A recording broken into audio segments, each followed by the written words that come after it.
আসসালামু আলাইকুম। তো কালকে তোমাদের কুয়েট ভর্তি পরীক্ষা। আজকে কথা বলবো আমি যে কুয়েট ভর্তি পরীক্ষার এক্সাম হল স্ট্র্যাটেজি নিয়ে। সত্যি কথা বলতে আমি যখন পরীক্ষা দিয়েছিলাম, আমি হচ্ছে ২১ ব্যাচ। তো আমার পরীক্ষা দেওয়ার সময় আমি মানে প্রত্যেকটা পরীক্ষায় আমি দেখতাম যে আমার ওই এক্সাম হল স্ট্র্যাটেজি মেইনটেইন না করার কারণে অথবা আমার নিজের কিছু ভুল পদক্ষেপের কারণে পরীক্ষার হলে আমার পজিশন অনেক পিছিয়ে যায়। কিন্তু কুয়েট ভর্তি পরীক্ষায় আমি কিন্তু এর আগে একটা গোছানো প্রিপারেশন নিয়েছিলাম, তো অত পড়ি নাই, মানে খুব একেবারে রিগোরাসলি কোনো প্রিপারেশন নিইনি। কিন্তু আমার এক্সাম হল স্ট্র্যাটেজিটা ছিল একটু ডিফারেন্ট। তো আমি হচ্ছে আমার জার্নিটা শেয়ার করবো এবং কালকে তুমি কিভাবে তোমার এই এক্সাম হল স্ট্র্যাটেজিকে পরীক্ষায় অ্যাপ্লাই করতে পারবে, তো সেটা নিয়ে একটা ডিটেল ডিসকাশন করব। প্রথমেই আমি বলে রাখি যে আজকে তুমি কি করবে।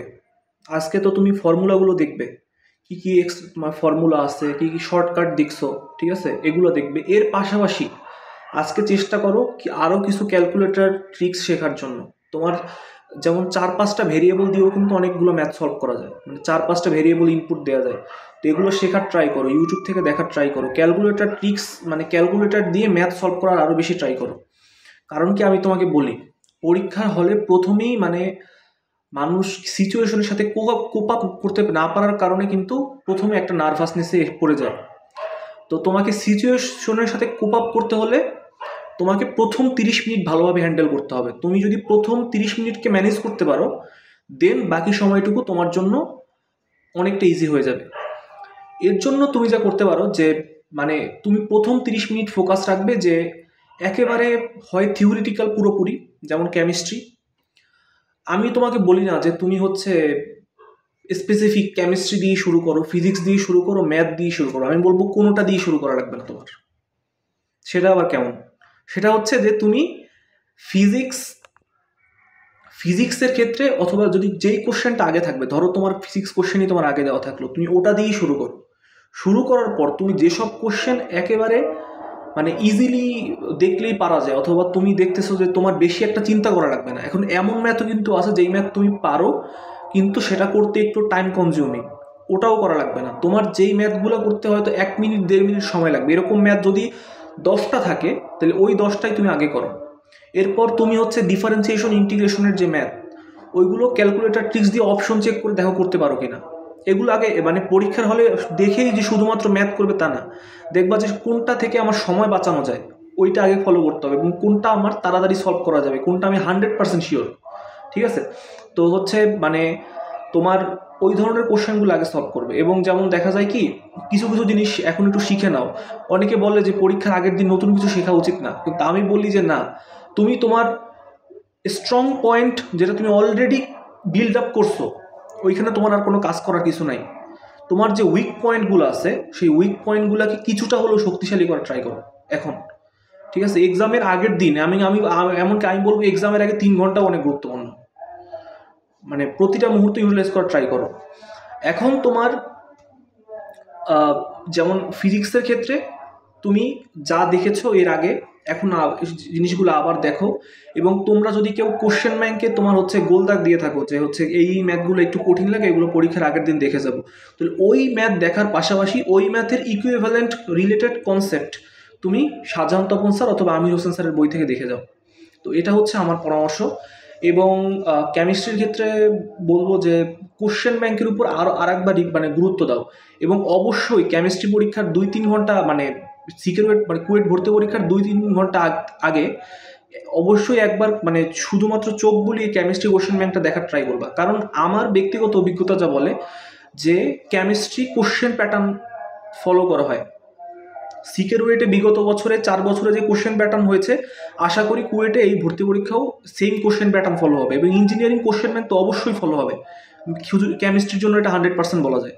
সো সেইভাবে মনে করো মানে তুমি পরীক্ষার আগে, কারণ কি পরীক্ষার আগে যেটা তুমি পড়বে 2-3 ঘন্টা অথবা 1 ঘন্টা, ওই পড়াটা কিন্তু তোমার মাথায় ইমিডিয়েট, ওটাকে কি বলে, টেম্পোরারি মেমোরি হিসাবে তোমার মাথায় জমা থাকবে।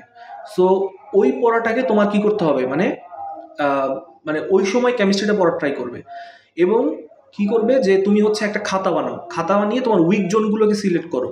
ওই উইক জোনগুলোকে তুমি একবার কভার আপ দাও, তোমার কি কি উইক জোন আছে, ওই উইক জোনের উপর এই সময় কতটুকু কভার আপ করা সম্ভব, কি কি আসতে পারে, ওই উইক জোনটা ইম্পর্টেন্ট কিনা, এরকম। আর এক্সাম হল স্ট্র্যাটেজি নিয়ে এখন কথা বলবো। তো হচ্ছে যেমন আমি বলি আমার শিখেছি জার্নিটা আমি একটু শেয়ার করি, যে আমি প্রথম শুরু করেছিলাম ফিজিক্স দিয়ে। তো ফিজিক্স দিয়ে শুরু করার পর আমি দেখলাম যে আমি কিছুই পারছি না, কিচ্ছু পারছি না, সত্যি কথা। মানে আমার মানে মাথা ব্ল্যাঙ্ক প্রথম দিকে। তো এরপরে হচ্ছে আমি দেখলাম যে মানে খুবই কম, মানে 2-3টা কোশ্চেন হয়তো পারতেছি, দেখলাম যে না পারতেছি।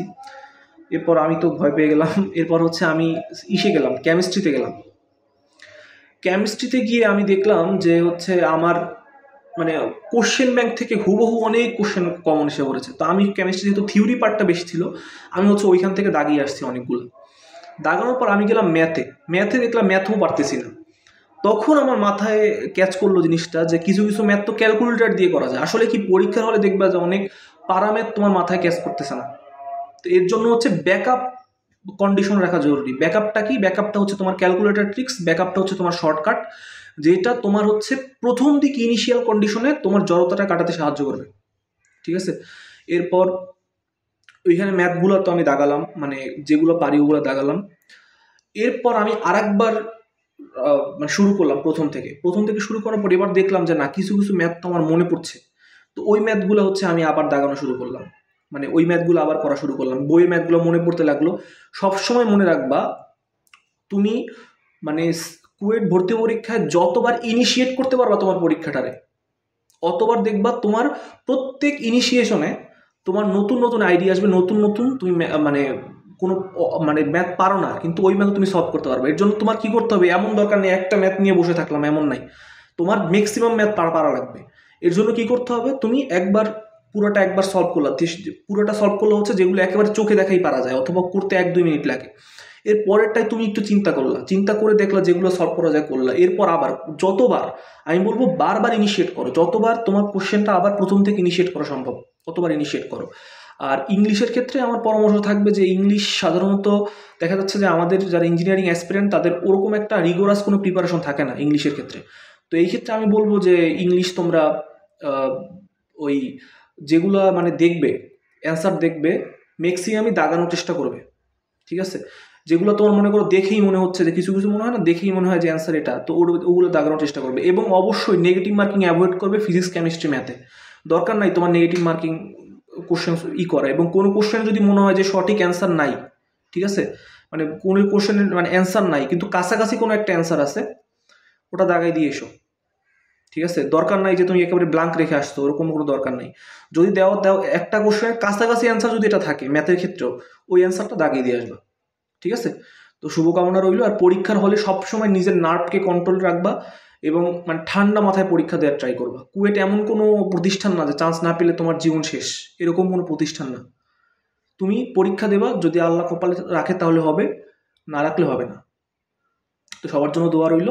আসসালামু আলাইকুম।